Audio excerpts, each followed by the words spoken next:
Assalamu alaikum. Welcome to China Students. And যারা first time China যাবেন, business হোক, tourist হোক, যে কোনো কিছু হোক, বিশেষ করে গোয়াঞ্জোতে, সো এখানে খুবই একটা প্রবলেম হয় হচ্ছে হোটেল বুকিংয়ে। কারণ চায়নার আমরা যে হোটেল Booking.com বা আমরা যেখান থেকে বুকিং করবো, আমরা অ্যাকচুয়ালি বুঝতে পারি না যে কোন স্পেসিফিক প্লেসে আমরা হোটেল বুক করবো। সো আমরা অনেকে জানি আমরা সানি ইন্ডিয়াতে থাকবো, যেখানে বেশিরভাগ বাঙালিরা থাকেন। সো এই ভিডিওতে সানি আলির বেস্ট কিছু হোটেল একদম মেট্রোর কাছে আমি নাম চলে দিচ্ছি, প্রাইস সহ অ্যাকচুয়ালি। সো এটা আপনাদের হেল্প করবে, যারা আপনি এটা বুক করে যাবেন, এটা আপনাদের খুবই খুবই হেল্প করবে। সো চলেন দেখি। যেহেতু চাইনিজরা ইংলিশ খুব ভালো বোঝে না, তাই আপনার ট্রাভেল টেরিটরি সম্পর্কে যতটা সম্ভব ইনফরমেশন বাংলাদেশ থেকে নিয়ে যাওয়াটাই বাঞ্ছনীয়।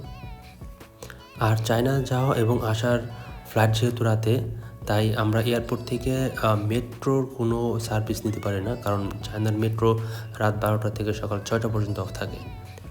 আর বিশেষ করে যারা ইনভাইটেশন নিয়ে বিজনেস ভিসা বা অন্য সব ভিসায় যাচ্ছেন, তারা চায়না যাওয়ার সময় অবশ্যই আপনি ইনভাইটেশনটার সাথে নিয়ে যাবেন।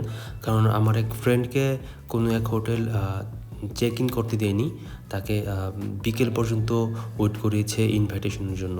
সো সেই ইনভাইটেশন যখন নিয়ে এসেছে, তারপরে সে চেক ইন করতে পেরেছে। বোরম্যান হোটেল, ভিয়েনা হোটেল খুবই জনপ্রিয় সানিয়ান্ডিতে। আর আমি ছিলাম বোরম্যানে, আর যেটার এক্সপিরিয়েন্স আমার কাছে সব থেকে বেশি ভালো লেগেছে।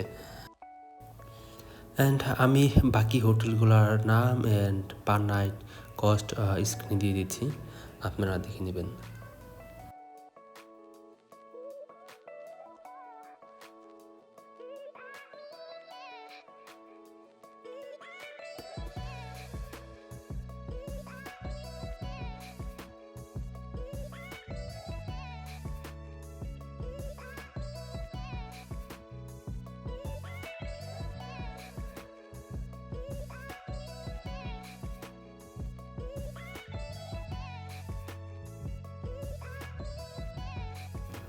যেহেতু চায়নাতে দিন-রাত 24 ঘন্টায় কখনই কোনো ডেঞ্জার নেই রাস্তাঘাটে, সো আপনি রাতে ল্যান্ড করেও একটা ট্যাক্সি নিয়ে আপনার হোটেলে চলে আসতে পারেন, এবং হোটেলের রুম না পেলেও হোটেলের লবিতে সুন্দর করে রেস্ট নিতে পারবেন।